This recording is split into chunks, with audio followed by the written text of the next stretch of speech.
지난 시간 우리가 나눈 말씀을 잠시 되새겨 봅니다. 우리는 성경을 읽었고 또 많은 설교를 듣고 있고 복음을 이미 알고 있다고 생각하고 있습니다. 그래서 때로는 익숙함에 젖어서 자칫 흥미를 잃고 지루하기도 하고 또 외면할 수도 있다고 생각했습니다. 그렇게 생각할 수도 있다고 했습니다. 간혹 설교 중에 올바르지 못한 설교도 간혹 있을 수 있습니다. 그러나 그보다 더 중요한 것은 그 하나님의 말씀, 설교를 듣는 내 자세, 내 마음의 가짐이 어떠한가를 돌아볼 필요가 있다는 것입니다. 때론 우리가 하나님 말씀을 지적으로 이해하는 데 그치거나 또 어떤 동의하는데 내가 지적으로 동의하는 것으로 복음을 예수 그리스도를 지적으로 동의하고 인정하는 것으로 끝나는 것이 아니라 내 마음으로 그 복음을 받아들이지 못하면 진정한 복음을 안다고 할 수 없다는 것입니다. 우리가 진정으로 복음을 마음으로까지 받아들이고 다시 말해서 지적으로 받아들이고 또 감정적으로도 공감하고 인정하고 또 이성적으로 뿐만 아니라 의지와 삶을 통해서 실천으로 나아갈 수 있는 그런 복음이 되야 된다고 말씀드렸습니다. 오늘 말씀을 들을 때 이미 알고 있는 말씀으로 듣지 말고 이 말씀이 나의 생각과 나의 감정과 나의 의지를 변화시키는 그런 말씀, 또 내 삶에, 내 마음에 들어와서 내 삶을 변화시키는, 내 삶에 영향력을 끼치는 그런 진정한 복음이 되길 소망합니다. 오늘 본문에서 이 바벨론의 느부갓네살 왕은 자신의 형상을 본뜬 거대한 금신상을 만들고 이것에 절을 하고 숭배하라고 그렇게 명령했습니다. 바벨론 왕은 왜 자신의 형상을 만들어서 숭배하라고 강요했을까요? 바벨론 왕뿐만 아니라 역사 속에서 많은 왕들이 이런 금신상과 위대한 석상을 만들고 절하고 숭배하라고 했는데 왜 그랬을까요? 또 왕들뿐입니까? 이 세상에 많은 신상들과 우상들의 그런 형상들과 상들이 있는데 그런 것들은 왜 세워질까요? 먼저 바벨론 왕은 군사력과 폭력을 통해서 고대 근동 지방을 제패했습니다. 고대 전쟁을 시작할 때 그 백성들은, 그 왕들과 백성들은 신들의 싸움이라고 믿었습니다. 바벨론이 이스라엘과 전쟁을 해서 우리의 신 마르둑이 이스라엘을 이겼기 때문에 이스라엘이 패배했다, 그렇게 믿었던 것입니다. 그래서 바벨론 사람들과 왕은 우리의 신 마르둑이 이스라엘의 신 야훼보다 훨씬 강하다, 저 이름도 없고 알려지지 않은 저들의 신보다 우리가 강하기 때문에 우리의 마르둑이 우리에게 승리를 안겨줬다, 우리가 이겼다, 그렇게 생각했다는 것입니다. 그리고 바벨론 왕은 그 마르둑이 세운 왕이고 자신은 신의 아들이다, 마르둑의 아들이다, 그렇게 홍보했던 것입니다. 그리고 자신의 큰 신상과 석상을 만들어서 숭배해라, 그렇게 명령했던 것이죠. 역사적으로나 현실적으로 볼 때 백성들은 눈에 보이지도 않고 자신들에게 직접적으로 영향을 주지 않는 마르둑 신보다 자신들에게 직접적인 영향을 주고 자신들의 목숨을 좌지우지하는 군사력을 가진 이 바벨론의 느부갓네살 왕이 더 두려웠던 존재인 것입니다. 그래서 역사적으로 또 많은 학자들이, 종교학자들이 동의하듯이 왕들이, 막강한 군사력과 폭력을 가진 왕들이 신들보다 더 강력하게 군림하고 또 숭배를 받았다고 그렇게 기록하고 있습니다. 또한 이 왕들은 자신의 왕권을 강화하기 위해서 많은 민족과 또 광활한 나라를 통치하기 위해서 이 종교 이데올로기를 사용했던 것입니다. 자신의 통치 명분과 사상을 형성하기 위해서 여러 가지 정책들을 펼쳤는데 우리가 지난 시간에 잠깐 언급했듯이 그 중에 한 가지 정책이 포로로 잡아온 그 포로들 중에 출중한 사람들을 발탁해서 그들을 훈련시키고 교육시켜서 자신들의 바벨론화, 동화시켜서 그들을 통해서 다양한 소수민족들을 통치하고 다스리는 데 활용했다는 것이죠. 또 한 가지는 이 황제 신상을 만들고 강제로 숭배하게 만듦으로써 자신의 절대 권력을 과시하고 공포 정치를 함으로써 두려움과 공포와 억압 정책을 펼쳤던 것입니다. 역사적으로 인류는 두려운 존재를 신격화하고 숭배해왔음을 우리가 알 수 있습니다. 종교의 역사를 보면은 고대의 많은 사람들은 태양을 신으로 숭배하고 또 산과 강이나 바다나 심지어 나무나 바위 같은 이러한 자연 존재에 대해서 숭배하기도 하고 이런 토테미즘을 가졌다는 거예요. 또 나아가서 어떤 족속들은 곰, 사자, 호랑이 이런 짐승들을 또 이렇게 숭배하는 이런 애니미즘이 나타나고 또 어떤 때는 구름이나 비를 관장하는 신, 번개의 신, 바알과 같은 신들, 또 다산의 신, 노동력과 군사력이 중요한 고대에는 아이를 많이 낳고 특히 남자아이를 많이 낳아야 되는데 이런 성을 관장하고 또 다산을 주관한다고 만든 그런 아세라와 같은 신들, 이런 신들이 숭배받았던 것입니다. 그래서 이렇게 풍요를 영원하는 각종 신들을 숭배해왔고 또 죽은 조상들을 숭배하는 유교와 같은 이런 종교들이 역사적으로 있었던 것입니다. 앞에서 또 언급했듯이 왕들은 이 종교 이데올로기를 통치 수단으로 삼기 위해서 황제 숭배와 종교 숭배를 통해서 자신을 신의 아들이라고 그렇게 홍보함으로써 또 그리스 로마에서는 로마 황제가 나는 로마 신의 아들이다, 태양신의 아들이다라고 홍보하고 자신을 신의 아들로 그렇게 식격화시켰습니다. 이러한 사람들은 통제할 수도 없고 또 두려운 존재를 신으로 숭배해왔던 역사. 반면에 사람들은 자신들의 이기적인 탐욕과 욕심을 채우기 위해서 자신들의 농사와의 풍요를 기원하고 또 다산을 기원하기 위해서 신을 만들고 그것을 섬겼다는 것입니다. 두려운 존재를 섬기는가 하면 동시에 자신들의 욕심을 채우기 위한 그런 우상을 만들기도 했다는 것이죠. 앞에서 우리가 질문했듯이 사람들은 왜 우상을 만드느냐? 두렵기 때문에 또 자신들의 욕심을, 탐욕을 채우기 위해서 그렇게 우상을 만들었다고 할 수 있습니다. 물론 그 외에 다른 종교적 이유들도 있을 수 있습니다. 결론적으로 말씀드리면 인간이 우상을 만드는 여러 가지 이유가 있지만 본질적인 이유는 두려움에 사로잡혔기 때문이다. 그리고 자신들의 탐욕을 채우기 위해서다. 이렇게 두 가지로 이해할 수 있습니다. 성경에서는 이것을 창조주 하나님을 거부하기 위한 행위로 그렇게 해석하고 또 선포하고 있습니다. 이 세상의 모든 만물을 창조하신 하나님이 진정한 주님이신데 그분을 섬기지 않고 하나님 대신 다른 것으로 대체하는 것, 이것이 우상숭배 아닙니까? 또 자신들이 하나님의 피조물이고 이 세상에 있는 모든 것들은 하나님의 창조된 피조물임에 불과한데 그것들을 섬기겠다는 것은 하나님을 거부하는 행위에 가장 위험하고 악한 행동인 것입니다. 그래서 성경은 여러 가지 죄악들이 있고 하나님 미워하시는 죄악들이 많지만 그 중에서도 가장 하나님 미워하시는 죄는 우상숭배다. 하나님을 버리고 하나님을 대적하고 그 하나님 자리에 이 우상을 갖다 놓는 것이기 때문에 그렇습니다. 이런 측면에서 볼 때 나는 무신론자다. 나는 하나님을 믿지 않고 나는 어떠한 종교나 신도 믿지 않는다라고 말하는 사람들은 어떤 측면에서는 틀렸다고 할 수 있습니다.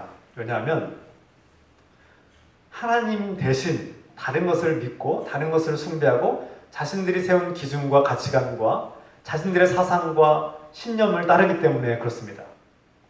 하나님이 아닌 다른 것을 대체하고 그것이 사상이 되었든 자신이 되었든 아니면 풍수지리가 되었든 무엇이든 간에 하나님을 대체하는 모든 것은 다 우상숭배가 되는 것이죠. 그래서 성경은 하나님보다 더 사랑하는 것, 우리가 하나님 외에 다른 것을 더 사랑하면 그것이야말로 우상숭배다. 그리고 하나님께서는 그것을 음란하게 여기고 하나님을 배반하는 것으로 가장 큰 죄를 여긴다고 선포하고 있습니다. 오늘 이 바벨론 왕의 절대 권력을 선포하고 그것을 숭배하라고 명령했는데 이것을 거부하는 자들이 있었다. 그 말씀이 오늘 본문의 핵심입니다. 이 절대 권력 앞에 이것을 담대하게 거부한 자가 있었다. 누구입니까? 오늘 말씀의 본문의 주인공은 사드락과 메삭과 아벳느고입니다. 이들의 원래 이스라엘 이름은 하나냐와 미사엘과 아사랴죠. 이것이 계명, 바벨론화 되어서 계명을 한 것입니다. 그들이 이 황제의 절대 권력 앞에서 이 신상을 숭배하기를 거부했다는 것입니다. 그리고 이로 인해서 고발을 당합니다. 왕은 세 사람에게 다시 숭배할 기회를 주었으나 그들은 거절하였습니다. 이에 왕이 어떻게 반응합니까? 왕이 당황했어요. 처음에는 그럴 리가 없다 생각했겠죠. 왜냐하면 그 누구도 자신의 절대 권력 앞에 이렇게 노골적으로 담대하게 용감하게 거부한 사람이 없었기 때문입니다. 얼마나 당황스럽겠습니까? 그런데 자신의 오른팔과 같은 역할을 하는 다니엘과 그의 충직한 일꾼들이, 그것도 큰 지역사회의 리더의 자리에 앉아있는 그들이 자신의 절대 권력을 부정하고 거부하는 이 행동을 보고 너무나 당황하고 또 분노했던 것이죠. 얼마 전까지만 해도 느부갓네살 왕은 다니엘과 그 친구들의 하나님을, 야훼 하나님을 깨닫고 자신들이 믿고 있는 신보다 훨씬 더 강하고 위대한 신, 진정한 신이라고 찬양하고 그 하나님을 높였던 사람입니다. 그러나 그런 왕일지라도 자신의 절대 권력을 부인하고 거부하는 그러한 사람들을 인정할 수 없는 그 왕의 태도를 우리가 보게 됩니다. 모든 사람들이 이 왕을 두려워했는데 오늘 본문에 나오는 세 사람은 그렇지 않았다는 것입니다. 물론 여기서 이 사드락과 메삭과 아벳느고는 이스라엘 백성들을 대표하는 상징적인 인물입니다. 이 세 사람만 그런 것이 아니라 많은 하나님을 믿는 사람들이 사실은 하나님을 이 왕을 숭배하는 것을, 황제 신상을 거부했다는 것을 우리가 함께 말씀하고 있다는 것을 알 수 있습니다. 이 세 사람은 단순히 황제 신상 앞에서 절을 하지 않은 것이 아니라 그들의 본질은 하나님을 선택했다는 데 있습니다. 오늘 읽은 본문의 말씀에서 16절과 17절, 18절 말씀입니다. 사드락과 메삭과 아벳느고가 왕에게 대답하여 아뢰었다. 굽어 살펴 주십시오. 이 일을 두고서는 우리가 임금님께 대답할 필요가 없는 줄 압니다. 불 속에 던져져도 임금님, 우리를 지키시는 우리 하나님이 우리를 활활 타는 화덕 속에서 구해주시고 임금님의 손에서도 구해주실 것입니다. 이 화덕이라고 표현했죠. 풀무불 또는 화덕 또는 용광로라고 이해하시면 좋겠습니다. 또 18절 말씀. 비록 그렇게 되지 않더라도 우리는 임금님의 신들은 섬기지도 않고 임금님이 세우신 금신상에게 절을 하지도 않을 것입니다.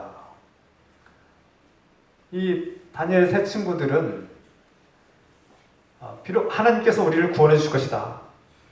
우리는 왕의 절대 권력보다 우리가 하나님의 권력을 더 사랑하고 섬기겠다는 것이죠. 두 왕을 섬길 수 없다. 우리의 왕은 하나님이시다. 그렇게 선포하는 말씀입니다. 그리고 그렇게 되지 않을지라도 하나님께서 왕의 그 징벌과 죽임에서 우리가 구원받지 못할지라도, 내가 죽을지라도 우리는 후회하지 않겠다. 우리가 하나님을 선택했기 때문에 죽임을 당할지라도 나는 후회하지 않겠다. 나는 죽음을 선택하겠다. 그런 말씀이죠. 그리고 우리가 생각하고 기대했던 대로 되지 않을지라도 우리는 끝까지 하나님을 선택하고 이 우상 숭배를 거부하겠다라고 선포하는 것입니다. 우리가 기도하고 하나님께 나아가며 구하고 기도한 것들이 우리의 기대와 뜻대로 이루어지지 않을 때가 있습니다. 그리고 때로는 실망할 때가 있죠. 그럴지라도, 그럼에도 불구하고 우리는 하나님께서 나와 함께 하시며 나를 사랑하시고 우리를 구원하시는 하나님의 은혜를 우리가 믿음으로 바라보시길 소망합니다. 여러분, 말씀을 집중해서 들으시길 부탁드립니다. 휴대폰 내려놓으시고 말씀에 집중하시길 부탁드립니다. 우리가 기도하고 내가 기대하는 대로 응답받지 못할 때도 있습니다. 그럴지라도 하나님께서는 우리와 함께 하신다는 것을 믿음으로 바라보시길 소망합니다. 심지어 내가 죽을지라도 후회하지 않겠다. 내가 기대했던 대로 되지 않았을지라도, 내가 기도한 대로 응답받지 못했을지라도, 아니 오히려 그 반대의 상황이 펼쳐질지라도 나는 후회하지 않겠다. 왜냐하면 하나님이 나와 함께 하시고 내가 죽을지라도 나와 함께 하시는 하나님, 언제나 어디나 어디서나 함께 하시는 하나님을 믿기 때문입니다. 우리는 이러한 믿음이 있기를 소망합니다. 황제 신상을 거부하는 일은 바벨론과 절대 권력을 거부하는 것이므로 이 왕은 이 세 사람을 용납할 수 없었습니다. 왕은 불같은 화를 내면서 불길이 솟아오르는 이 화덕 속에 그들을 당장 던져 넣으라고 명령합니다. 그때 놀라운 반전이 일어납니다. 뜨거운 화덕 속에, 달궈진 화덕 속에 던져졌는데 이 세 사람이 그 불 속에도 살아남았다는 것입니다. 죽지 않았다는 거예요. 오히려 이 뜨거운 불길 속에서 그 결박이 끊어지고 풀어지며 자유를 얻었다는 거예요. 그리고 마치 춤을 추듯이 자유롭게 움직이는 모습이 마치 춤을 추는 것 같았다. 그렇게 표현하고 있습니다. 언어의 말씀 보면 자유롭게 뛰놀았다, 춤을 추었다, 그렇게 표현하셨습니다. 25절 말씀이죠. 더욱 놀라운 일은 세 사람을 집어 던졌는데 그 불 속에 한 사람이 더 있었다. 네 사람의 모습이 보였다. 그 또 한 사람의 모습은 보통 사람의 모습이 아니라 신의 아들과 같이 일상적인 사람이 아니라 신의 아들과 같은 그런 존재였다. 그렇게 성경이 증언하고 있습니다. 바벨론 왕과가 함께 지켜보던 많은 사람들은 이 신비한 기적을 보고 놀라지 않을 수가 없었습니다. 이 무시무시한 죽음의 불길 속에서도 그들이 살아남았기 때문이죠. 불과 얼마 전만 해도 느부갓네살 왕은 다니엘과 그의 친구들을 칭찬하고 그들이 믿고 있는 야훼 하나님을 찬양했던 사람입니다. 그러나 이제 자신의 절대 권력을 부정하는 친구들 앞에서 이 왕은 야훼 하나님을 잊어버렸고 또 어떤 지혜나 어떤 언변으로도 설득되지 않았습니다. 그러나 하나님은 이 절대 권력을 우상화하는 이 왕의 환상과 잘못된 생각을 깨트리고 뒤집어 엎으신 것입니다. 네가 진정 절대 권력을 가진 신이냐? 아니라는 것입니다. 바벨론의 왕 느부갓네살은 아무것도 아니라는 거예요. 그가 사람들을 죽일 수 있을지는 모르지만 살릴 수 없는 존재, 그는 하나님의 피조물에 불과한 존재라는 것입니다. 이것이 성경 우리에게 가르쳐주는 것입니다. 사람들은 우상을 만들고 자신을 신격화하고 세상을 의지하지만 그것은 너를 구원할 수 없다. 너희가 두려워하는 그 왕의 권력도 아무것도 아니다 라고 선포하는 것입니다. 오직 살아계신 하나님, 저 불길 속에서도 그들을 지켜주시고 보호하시는 하나님을 믿고 나아가라는 성경 메시지를 우리가 듣기로 합니다. 이스라엘 백성들은 바벨론의 포로로 끌려갔고 소수 민족에 불과한 그들은 끊임없는 차별과 억압과 또 두려움에 휩싸여만 했고 그들이 섬기던 야훼 하나님을 더 이상 제사하거나 섬길 수 없었고 바벨론이 믿는 신과 황제에게 숭배해야 되는, 강요받는 그런 억압적인 상황이 있었습니다. 수많은 민족들 속에서 억압을 당하고 고통을 당하고 괴롭힘을 당했지만 그들은 그들 속에 계시는 하나님의 은혜로, 그들이 눈에 보이지는 않았지만 하나님은 그들과 함께 하셨고 그들을 지켜주셨으며 그 불타오르는 고통과 차별과 억압 속에서도 그들을 지켜주시고 보호하시는 하나님의 은혜로 그들이 생존했음을 성경이 증언하고 있는 것입니다. 오늘날 세상은 여전히 신상을 세우고 우상을 만듭니다. 때로는 화려한 신상들이 있고 또 아이돌 가수들을 막 숭배하기도 하고 성공주의를 추구하고 또 건강이 제일이다, 건강 제일주의를 외치기도 하며 쾌락주의, 이 짧은 인생 즐기자, 쾌락주의, 마약을 하기도 하고 술에 쩔기도 하고 또 패배와 혐오, 민족주의, 잘못된 인종주의, 증오와 적대감으로 서로 사상주의, 공산주의, 자본주의 이런 이 사상주의, 자본주의 이런 정치 이데올로기로 자신들의 우상을 만들기도 합니다. 또 많은 기독교인들 중에서는 자신의 도덕주의, 자신의 의로 여전히 율법주의와 같은 자신의 의로 도덕주의로 구원받을 수 있다고, 내가 하나님 말씀에 순종하고 내가 주일 예배에 이렇게 출석하고 헌금하고 봉사하면 구원받을 수 있다는 잘못된 자기 의로 구원받을 수 있다는 잘못된 생각을 하기도 합니다. 예수 그리스도의 은혜로 구원받는 것이 아니라 나의 노력으로, 나의 업적으로, 나의 공로로 구원받을 수 있다는 잘못된 생각을 하기도 합니다. 이건 또 다른 율법주의죠. 종교주의입니다.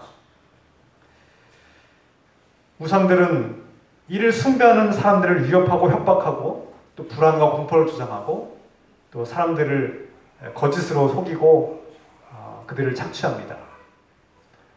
두려운 존재들을 두려움에 사로잡고 욕심에 사로잡힌 자들을 욕심으로 조종합니다.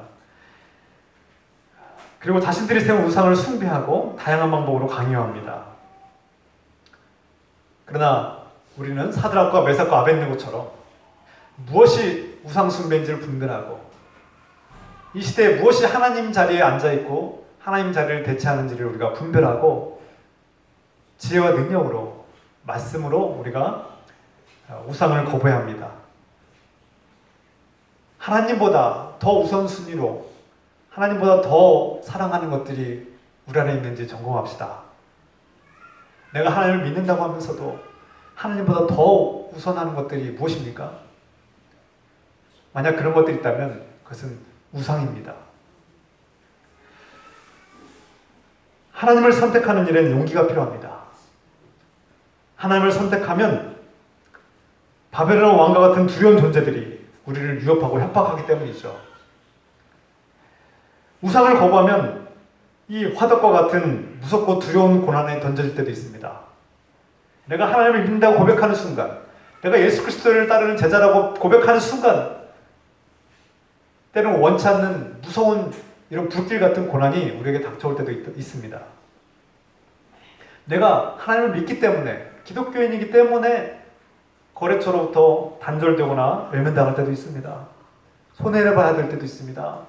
믿지 않는 사람들로부터 이유 없이 비난을 받아야 될 때도 있습니다. 작든 크든 그것은 우리에게 뜨겁고 고통스러운 것입니다. 두려운 일이죠. 그래서 많은 사람들은 이 세상의 우상 숭배를 인정하고 저 황제에게 엎드려 절하는 것이 우리 안전을 보장해주는 편안한 삶이라고 믿고 그 우상 숭배에 자신을 내어 맡겨버릴 때가 있습니다. 두렵기 때문에, 손해보지 않기 위해서. 그래서 우리는 바벨론이라는 안전한 제국에서 거짓에 속아 넘어간 채 그 석상이, 그 황제가 우리의 우상인 양 숭배함으로써 우리의 안전과 생명을 지킬 수 있다고 착각하고 거짓에 속아 넘어가고 맙니다. 우리 모두 안에는, 사람 안의 본성 안에는 이 바벨론과 같은 제국에서 안전하고 또 생명을 유지하면서 편안하게 살고 싶어하는 옛사람이 존재합니다. 저도 그렇고 여러분도 그럴 것입니다. 이 세상에서 어떻게 하면 좀 더 평안하고 좀 더 부유하고 좀 더 많은 것을 누릴 수 있을까? 타협을 해서라도 그렇게 누리고 싶은 마음이 우리 안에 충동하고 있을 것입니다. 그러나 바울은 말합니다. 옛사람은 죽어야 되고 새 사람이 되어야 된다. 너희는 예수 그리스도 안에서 옛사람이 죽었고 새 사람이 되었도다 선포합니다. 그리스도인은 제국의 그 편안함과 안전에 숭배할 것이 아니라 그 거짓에 속아 넘어가서는 안 되는 것입니다. 반면 그 황제와 절대 권력과 우상 숭배를 거절함으로써 때로는 원치 않는 불길 같은 고통이 우리에게 닥쳐올지라도 우리와 함께 하신 주님을 바라보며 오히려 고난 속에서 주시는 진정한 자유를 누리는, 춤을 추며 기뻐하는 그러한 믿음의 사람들로 살아가기를 소망합니다. 여러분, 원치 않는 질병이나 실패나 고통이 있을 때 하나님을 믿는 사람들은 평안을 누릴 수 있습니다. 세상의 고통과 슬픔 속에서도 놀라운 평화와 기쁨을 유지할 수 있습니다. 그래서 성경은 그 불길 속에서, 그 고통 속에서 자유롭게 춤을 추고 있는 이 세 사람의 모습, 네 사람의 모습을 우리에게 증거하고 있습니다. 세상은 우리를 실패했다, 너희는 망했다라고 말하지만 우리는 예수 그리스도 안에서 진정한 자유가 무엇인지를 깨닫게 되는 것이죠.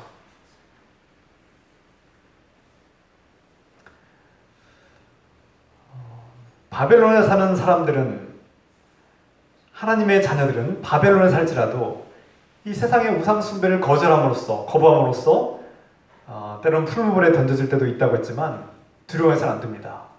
여러분, 세상의 협박과 위협에 두려워하지 마십시오. 예수님은 하나님이 아닌 다른 것을 사랑하는 것이야말로 우상 숭배라고 했고, 너희가 몸과 마음과 힘을 다하여, 목숨을 다하여 하나님을 사랑하라고 말씀하고 있습니다. 또한 예수님은 바리새인들을 향하여서 너희가 하나님을 사랑하는 척한다, 너희는 유선자다, 겉으로는 하나님을 사랑하라고 말하고 사랑하는 척 행동하지만 너희 안에는 진정한 하나님의 사랑이 없다, 하나님에 대한 믿음이 없다라고 선포합니다. 책망합니다. 우리가 말씀을 듣고 예배에 출석하고 있고 내가 복음을 안다라고 고백은 하지만 몸에 할례도 받았고 세례도 받았지만 과연 마음의 할례도 받았습니까? 내가 정말 예배를 드리고 있지만 나의 마음이 정말 하나님께로 향해 있습니까? 하나님과 관계가 어떻습니까? 하나님과 관계가 부서져 있고 깨어져 있고 의심하고 어둡다면 회개합시다. 하나님을 사랑한다고 고백하고 있지만, 예배에 출석하고 있지만, 헌금하고 있고 봉사하고 있지만 내 의로, 나의 행위와 업적으로 구원받을 수 있다고 착각하고 있지 않습니까? 그렇다면 바리새인들과 무슨 차이가 있습니까? 자신의 도덕주의로, 나의 선함으로 구원받을 수 있다고 생각하는 바리새인들과 아무런 차이가 없을 것입니다. 반면에 우리는 예수님의 사랑과 은혜로 우리 안에 있는 모든 죄악과 이 죽음, 우리 안에 있는 이 죄의 본성을 이기고 우리의 모든 죄가 깨끗함을 얻고 용서를 받음으로써 어떠한 고난과 고통 속에서도 우리는 희망을 가지고, 소망을 가지고, 믿음과 소망을 가지고 이겨낼 수 있는 그런 믿음의 사람들이 되었습니다. 내가 예배드리고 주님 말씀에 순종하는 것은 이 주님의 은혜를 알기 때문에, 믿기 때문에, 이 복음이 내 안에서 살아 움직이기 때문에 우리는 예배드린 것이고 우리의 모든 신앙생활을 하는 것입니다. 순서가 바뀌지 않기를 소망합니다. 이 십자가의 은혜와 능력으로 우리는 불같은 죽음과 고통에서 우리는 구원을 받습니다. 말씀을 마칩니다. 때로는 건강의 문제, 어떤 사람에게는 가난과 궁핍의 문제가, 또 어떤 사람에게는 사기를 당하기도 하고 또 사업의 실패로 인해서 불같은 고통을 겪고 있을지 모릅니다. 어떤 분들은 내가 사업을 하고 노동을 하고 땀을 흘렸는데 그에 대한 정당한 대가를 받지 못해서 정말 고통스러운 불같은 고통에 정말 경제적인 어려움에 지금 처했을지 모르겠습니다. 어떤 분들은 사람에게 배신을 당해서 상처를 받아서, 내가 믿었던 사람에게 상처를 받고 배신을 당해서 정말 불같은 고통으로 날마다 괴로워할지도 모르겠습니다. 또 어떤 사람들은 배우자와 이별, 어떤 사람은 이혼 때문에, 이혼당한 부모님 때문에 고통을 겪고 정말 말하지 못하는 고통 속에, 또 괴로움 속에 살고 있을 것입니다. 이런 상황들은 누구에게나 고통이고 절망적인 상황들입니다. 정말 뜨겁고 견딜 수 없는 고통들입니다. 그러나 이 불길 같은 고통이 우리를 집어삼키려고 덤빌지라도 예수 그리스도 안에 관한 사람들은 예수 그리스도 안에서 주시는 소망과 위로와 힘을 얻어서 우리는 능히 이겨낼 수 있습니다. 할렐루야. 예수 그리스도를 의지하고 끝까지 믿음으로 용기를 가지고 나아가면 하나님께서 우리와 함께 하시고 그 고통 속에 함께 하시는 하나님을 느끼고 경험할 것입니다. 하나님과 함께한 사람은 어떠한 절망과 고통이 있을지라도 이겨낼 수 있고 영원한 생명을 얻을 수 있음을 믿습니다. 이런 믿음과 소망이 있기를 주 예수 그리스도의 이름으로 축원합니다. 기도합시다. 주님, 하나님이 가장